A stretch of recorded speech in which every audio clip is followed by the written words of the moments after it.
What's one? 1, 2, 3, 4, 5, 6, 7. 8, 9.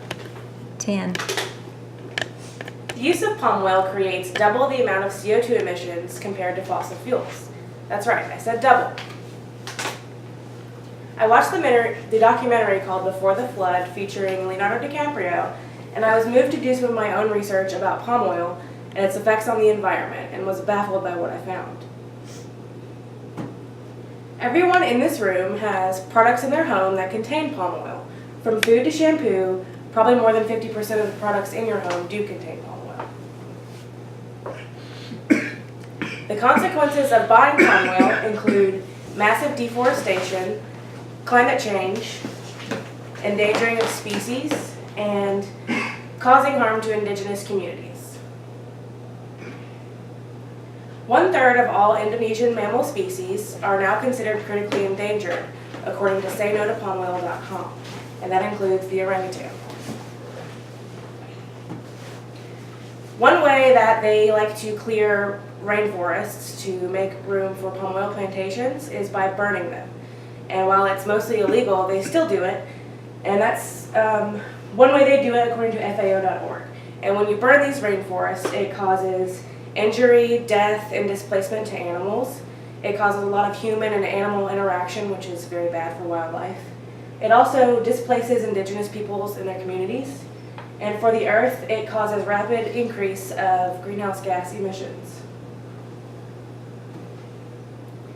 When there are children in these indigenous communities, they are often forced to perform child labor, and they get paid very little to nothing. So this problem might seem like it's too big for us to solve, but there are a few things that we can do at home to kind of get the palm oil at a smaller level and make it more sustainable.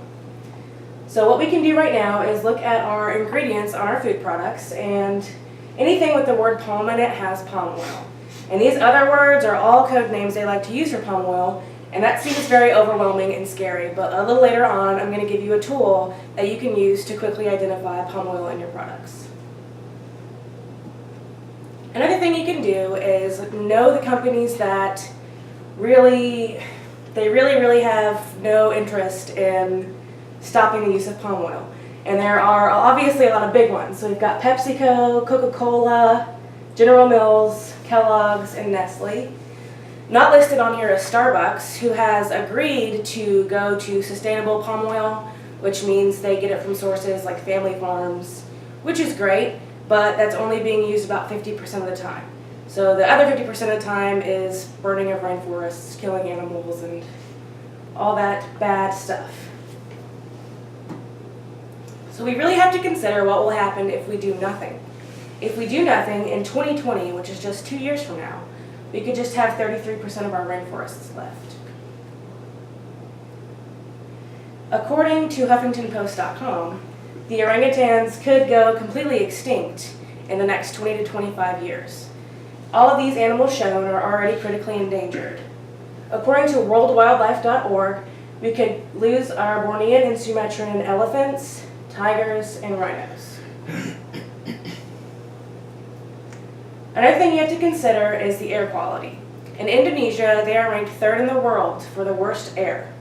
If we don't change something soon, they could be at number 1. And the people that live in the indigenous communities that we have destroyed have no choice but to live there and work on these plantations. So we need to consider what we're doing for their air.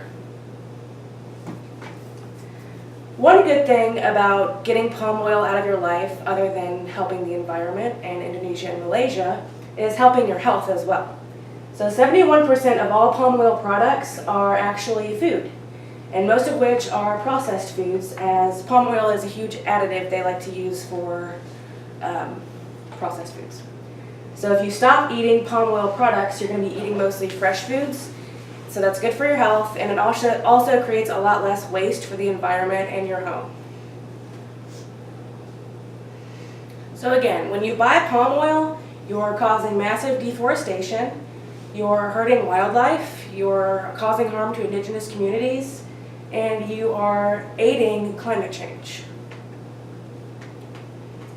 3 things I want you all to do when you get home are look at the ingredients that palm oil falls under. That will help you kind of identify some of the main ones a little easier. And then there is an app you can download called Palm Oil App. It's available on iPhone and Android.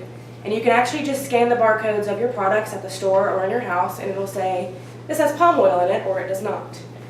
And then a really easy thing to do before you go to the store is familiarize yourself with what brands and manufacturers are good, the ones that do not support palm oil, so you can know which brands you want to lean towards, and you'll say, hey, I know that brand, I'm going to buy that instead. One other thing you can do is speak out. Write to the companies that don't support doing out with palm oil, sign petitions, and make others aware. Thank you.